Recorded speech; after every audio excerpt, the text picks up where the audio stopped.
Hello, I'm Jane Dutton with a wrap of the week's news. EWN, in touch, in tune, and independent.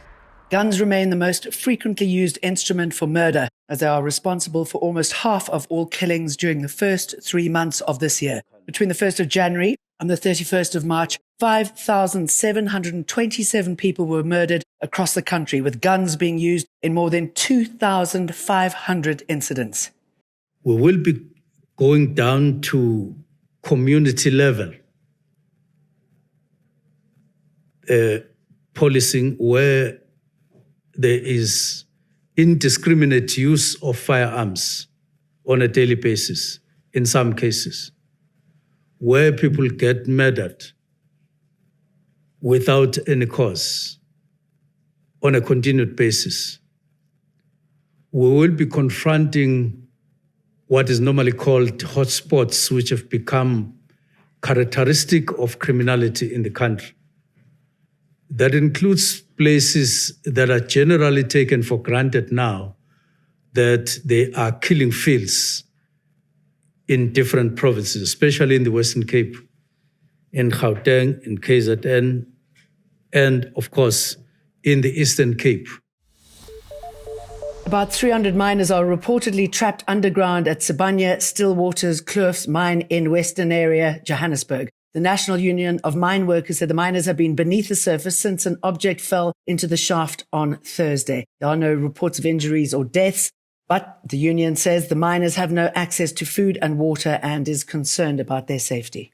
They must resurface because their families and colleagues are worrying at the moment. They can't keep on postponing. And they must tell the public the truth as to what happened when the workers got trapped underground. We are very worried about the incident that is ongoing at the operation. We want to see all those workers resurface without any fatality or injury to them.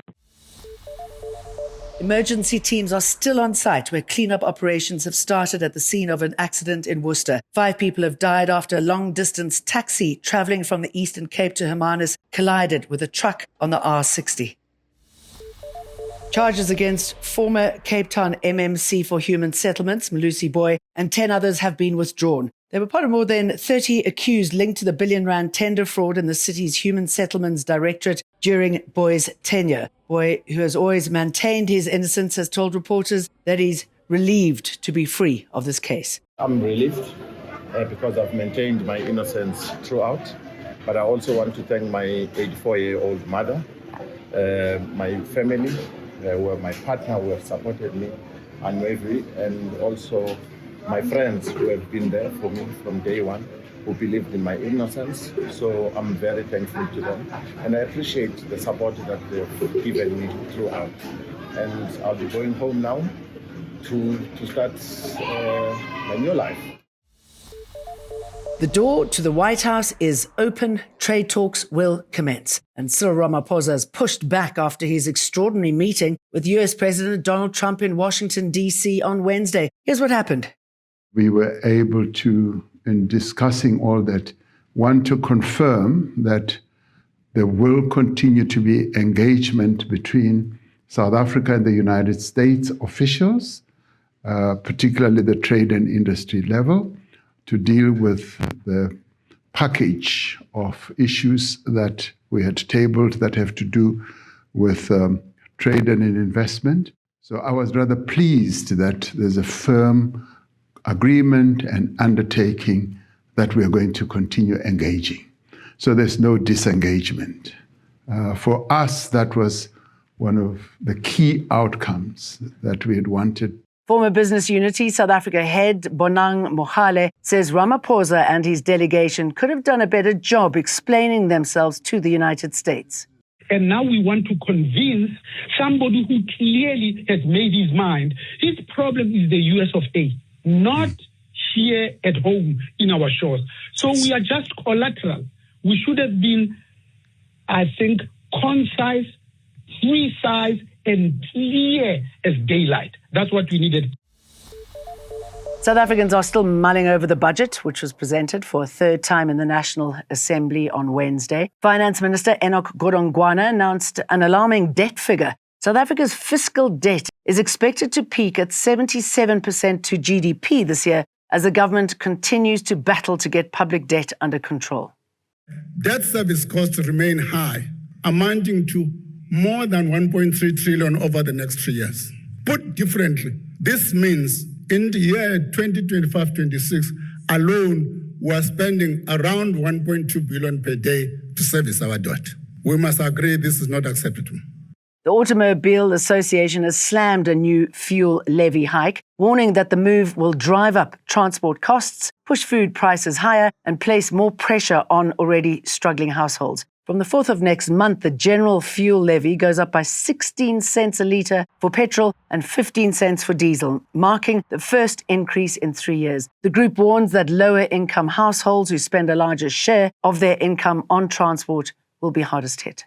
The AA renews its call for comprehensive and transparent review of South Africa's fuel pricing model. We stand ready to engage with government and all stakeholders to develop sustainable, transparent and equitable solutions. This comes as the inflation rate surges. Consumer inflation for April has increased to 2.8%, up from 2.7% seen in March.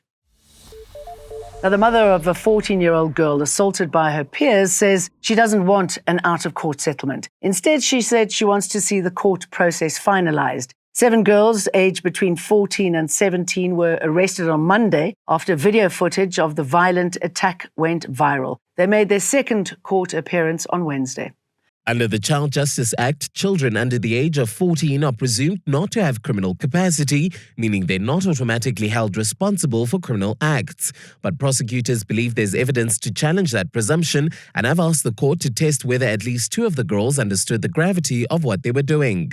NPA spokesperson Pindim Jonondwana explains. That Criminal Justice Act clearly states that it is presumed that they lack criminal capacity unless, as the state, we are in a position to prove that indeed they have criminal capacity. If the magistrate finds they did have capacity, they could be prosecuted like any child aged 14 or older. While acknowledging the young age of the accused, the NPA says school violence must be tackled head-on and believes it's in the public interest for the court to determine accountability. The case returns to court next Wednesday. Mungi Zikoko, Eyewitness News.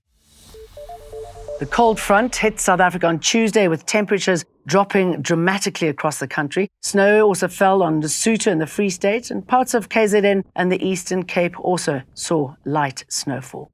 Some residents at the Ramaphosa informal settlement in Vereeniging have been forced to use buckets and pit latrines to relieve themselves, despite having portable toilets in their homes. The mobile toilets haven't been emptied or cleaned in months. The sanitation crisis began when the Gauteng government stopped funding the program that serviced the ablution facilities. Despite being informed ahead of time to take over the program, the Mfuleni municipality says it doesn't have the financial resources to do so.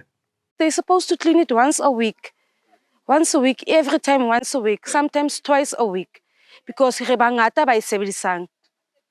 not only me and my household. No, it's me, next door neighbor, next door neighbor, next door neighbor, next door neighbor. We may be 4 houses, 1 toilet. Only 1 toilet for all of us.